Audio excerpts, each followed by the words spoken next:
Pada kisah yang lalu diceritakan, kelompok perusuh yang dipimpin oleh Ki Sampar Angin menyerang Padepokan Gualarang. Dalam pertempuran itu kakang seperguruan dari Ki Sampar Angin, yaitu Prabangkara, dihadapi oleh Resi Wanayasa.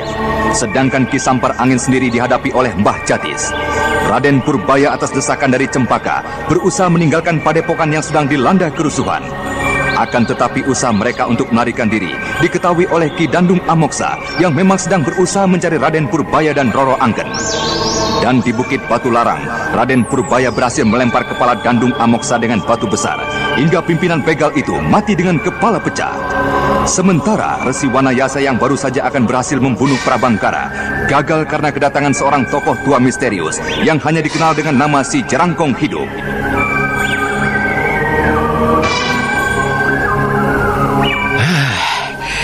Ternyata si Jerangkong Hidup itu masih berumur panjang. Tokoh Angkara Murka ini pada zaman ini agaknya sudah tidak mempunyai lawan lagi. Kecuali jika guruku Mamangkuraya masih hidup dan sudah berhasil menguasai tingkatan 10 kincir metu.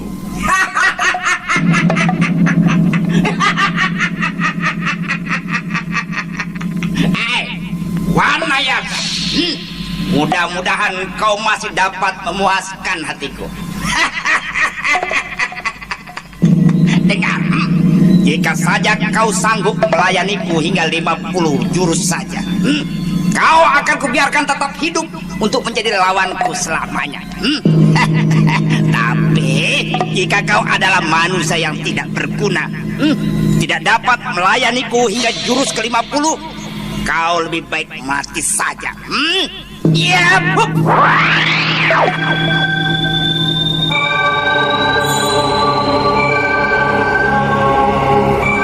Resi Wanayasa terhenyak sesaat melihat makhluk yang berdiri di hadapannya.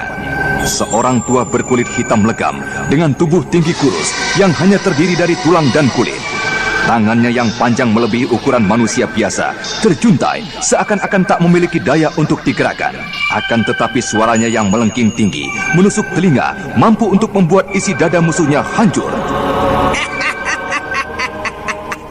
Wanayasa, di mana gurumu Mamangkuraya? Apakah dia masih mampu untuk tetap hidup seperti aku?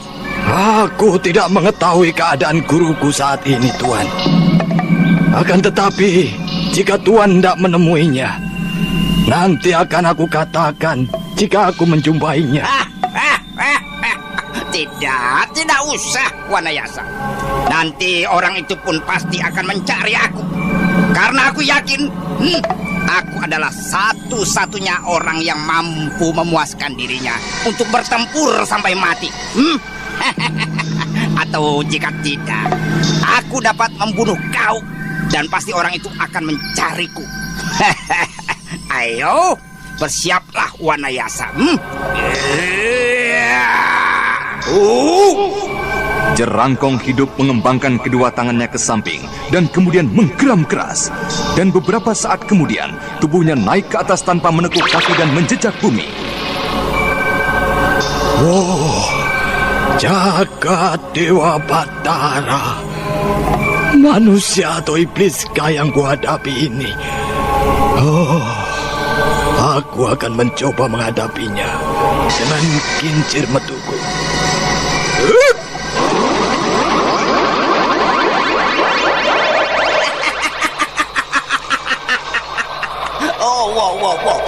Ilmu yang baik, ilmu yang baik. Coba, kau jaga seranganku ini. Awas, siap.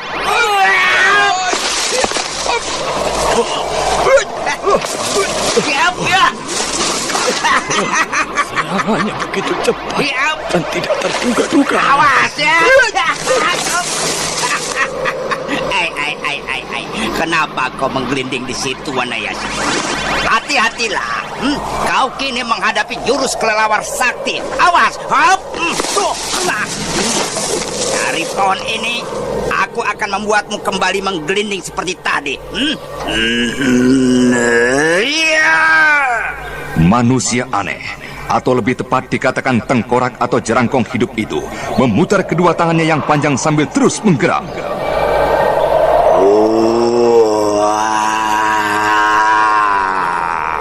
Daun-daun yang berada di pohon di seputarnya rontok berguguran, akan tetapi tidak jatuh berserakan. Daun-daun tersebut berputar-putar menderu di sekitar tubuh jerangkong hidup itu. Dan beberapa saat kemudian, dengan sekali sentakan tinggi, daun-daun tersebut bagaikan dikomandokan meluncur menyerang Resi Wanayasa yang saat itu sudah mengeterapkan aji kincir metu tingkat ke-9. Tubuhnya deras berputar, dan ketika daun-daun yang meluncur itu tiba di sekitar tubuhnya, seketika itu juga daun-daun itu terlempar jauh dan jatuh berserakan.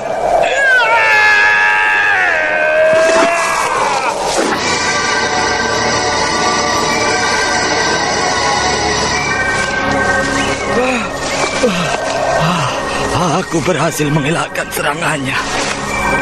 Akan tetapi, tumpukan daun-daun itu membuat seluruh tubuhku jadi bergetar seperti ini.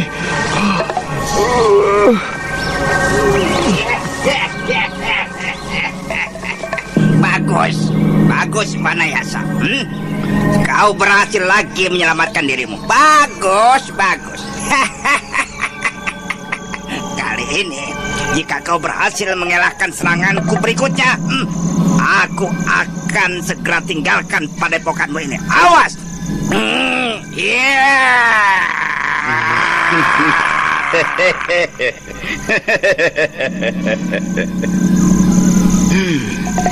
Kau hebat sekali, Jerangkong Hidup. Agaknya nama yang diberikan oleh musuh-musuhmu mempunyai arti yang baik. Ya, jika saja namamu bukan Jerangkong Hidup, mungkin kau sudah mampus sejak dulu.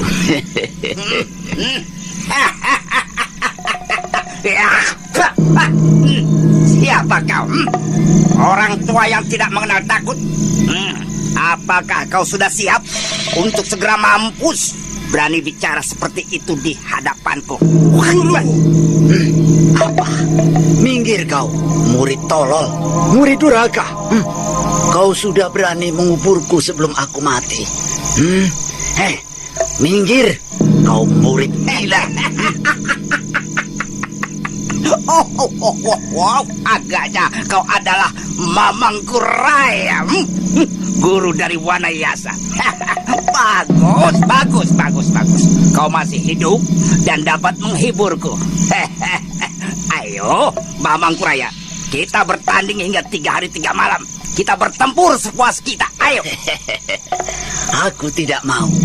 Aku tidak mau bertanding hingga sekian lama. Nanti bagaimana jika aku mau berak? Bagaimana jika aku mau kencing? Aku tidak mau. Tidak mau. Dengar. Jika kau memang ingin cepat selesai pertandingan ini, ayo kita mulai saja langsung dengan ilmu-ilmu pamungkas kita. Ayo. Aku ingin sekali melihat lawanku merangkak. Jika kau memang ingin melihat lawanmu merangkak, ini. Lihat, aku merangkak, Jerangkong. Lihat. Ayo, kita merangkak bersama-sama. Orang tua gila. Aku tidak dapat melayani lelucon gilamu. Aku hanya ingin melihat kau merangkak tidak sambil tertawa seperti itu, tapi merangkak sambil menangis terkencing-kencing. Boleh. Baiklah, aku akan mengabulkan keinginanmu.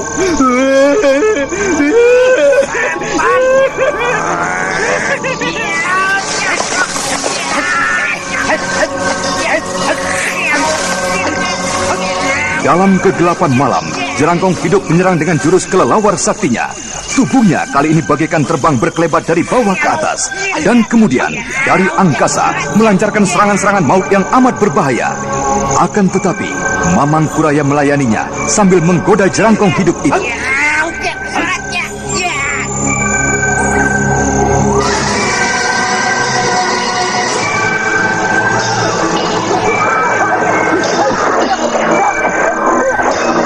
Resi Wanayasa yang kini tidak mempunyai lawan, baru dapat memperhatikan pertempuran di sekitar padepokannya.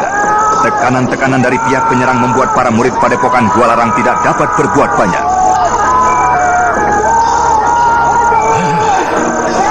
Agaknya Ki Sampar mengerahkan tokoh-tokoh sakti dari tanah Pasundan dan bahkan dari tanah Jawa Mataram.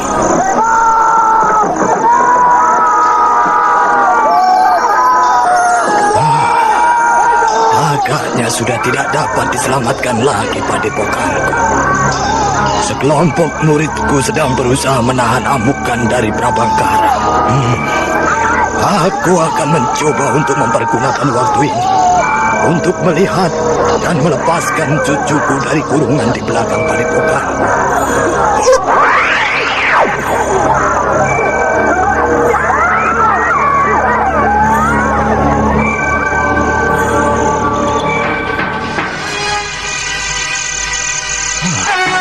Ini dia kamarnya.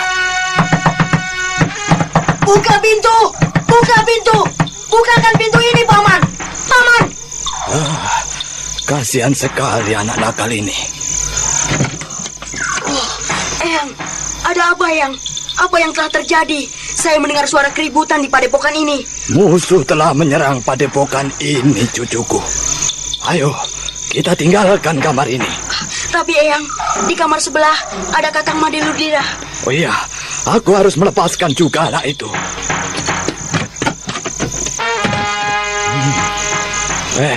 Musuh menyerang kita, Made. Ayo, kalian pergilah bersembunyi di 9 mata air dewa. Di tempat itu, banyak tempat yang dapat kalian gunakan untuk persembunyian kalian. Ayo, cepat, Made. Ajaklah Karmapala ke sana.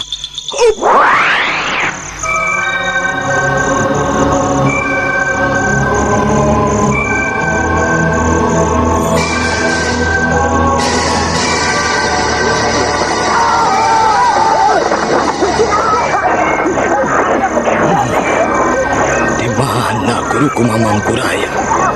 Aku tidak melihat beliau. Mungkin pertempurannya sudah berpindah jauh dari sini. Celaka. Prabangkara menjadi semakin ganas. Aku akan berusaha menahannya.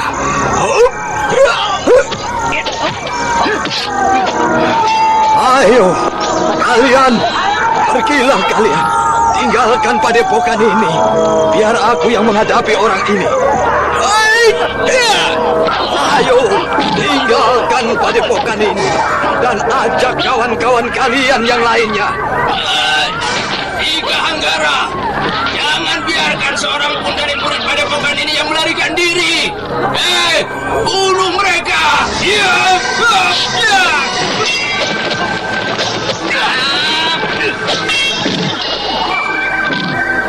Sementara itu, Girindasana yang telah berhasil mengalahkan murid-murid padepokan Gualarang kini membantu Ki Sampar Angin yang mulai terdesak oleh serangan-serangan kincir metu tingkat 8 dari Mbah Jatis.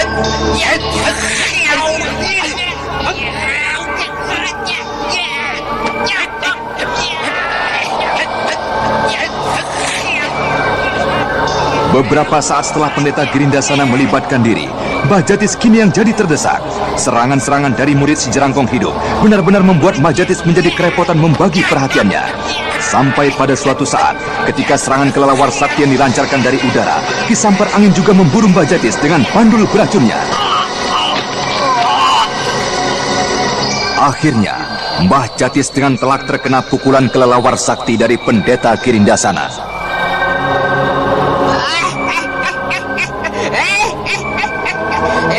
Ini tambah lagi, Jatis. Wanayasa, lihatlah, ini bangkai saudaramu.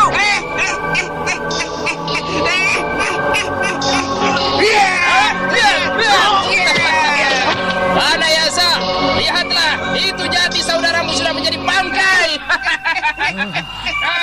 Aku harus melihat keadaannya.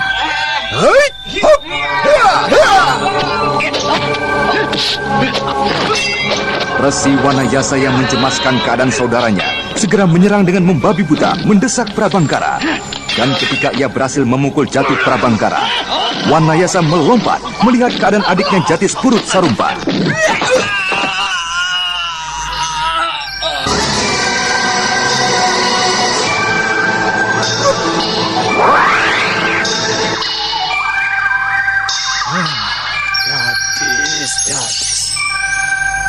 Kau sudah mengorbankan nyawamu demi padepokan.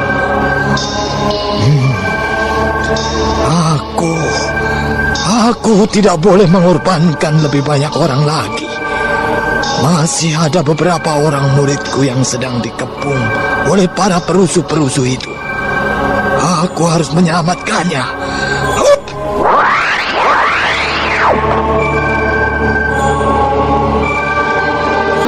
Tinggalkan padepokan ini cepat.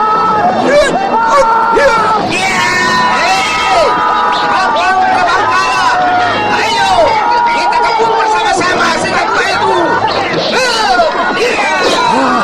Ayo, kalian majulah bersama-sama. Mungkin saat ini aku akan melupakan tantanganku untuk membunuh manusia.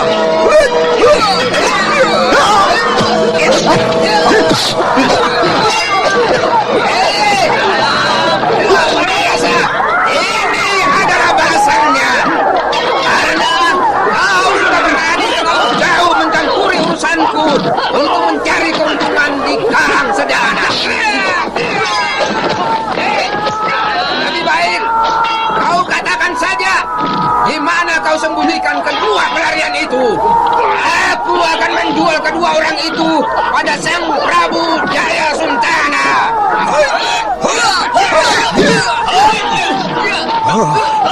Aku tidak boleh diam di sini saja.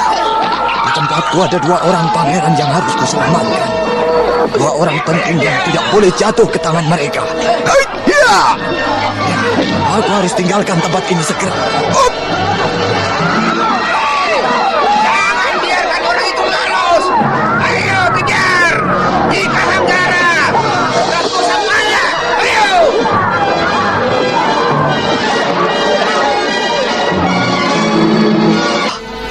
Ini aku Eyangmu. Oh, Eyang. Oh, bagaimanakah pertempuran di padepokan kita, Eyang? Apakah mereka berhasil dipukul mundur? Padepokan kita berhasil dihancurkan. Jadi, Gua Larang dikalahkan oleh mereka. Iya, benar. Lalu, di manakah Madiludira sekarang? Orang yang bersamamu tadi? Hah? Setibanya di sini, dia langsung meninggalkan saya, pergi ke arah barat sana. Saya tidak dapat mencegahnya, Eyang. Dia hanya berpesan agar saya menyampaikan permohonan maafnya. Iya. Semoga saja anak itu tidak semakin jauh tersesat. Apakah benar Paman Made adalah murid padepokan Eyang? Iya, benar. Dia adalah juga murid dari padepokan ini. Apakah dia sudah bercerita padamu tentang dirinya? Melalui celah dinding bilik tahanan, dia banyak bercerita tentang dirinya. Iya. Lalu apa saja yang telah diceritakan anak itu? Banyak sekali, Eyang. Tentang kitab Pincir Metu, tentang pembunuhan pendeta tamu padepokan, dan juga tentang keburukan-keburukannya. Lalu, apakah yang akan kita lakukan sekarang, Eyang? Ya, kita akan kembali ke padepokan kita begitu mereka meninggalkan tempat ini. Siapakah yang datang menyerang kemari, Eyang? Dan apakah tujuannya? Mereka adalah sekumpulan tokoh-tokoh kelas 1 dari golongan hitam. Dan mereka hendak mengambil Raden Purbaya dari sini. Purbaya? Iya. Hei, kenapa dia hendak mengambil Purbaya, Eyang? Mereka adalah sekelompok orang yang rakus harta dan kedudukan. Dengan membawa dan menyerahkan Raden Purbaya serta Rara Angken ibundanya pada Prabu Jaya Suntana, mereka tentu akan mendapat imbalan. Eyang, ayah dari Galuh harus mengetahui masalah ini. Itu benar, Karmapala. Ayahandamu sana harus mengetahui masalah ini agar kegilaan mereka dapat dihentikan dan Aji Konda kembali memerintah Karang Sedana. Iya, dan kemudian mereka datang ke Galuh istanaku untuk mengaturkan sembah dan terima kasih.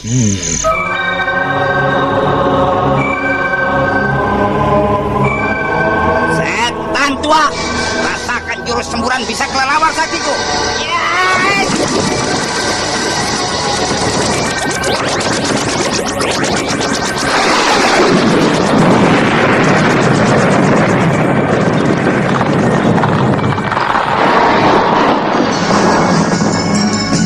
Serangan dari jerangkong hidup yang berhasil dielakkan oleh Mamang Puraya mengenai pohon di belakang hingga terbakar dan roboh. Nah, para pendengar sekalian, bagaimanakah akhir dari pertempuran kedua tokoh sakti tersebut? Dan bagaimana pula dengan nasib Raden Purbaya dan Saka Palwaguna? Untuk mengetahui jawabnya...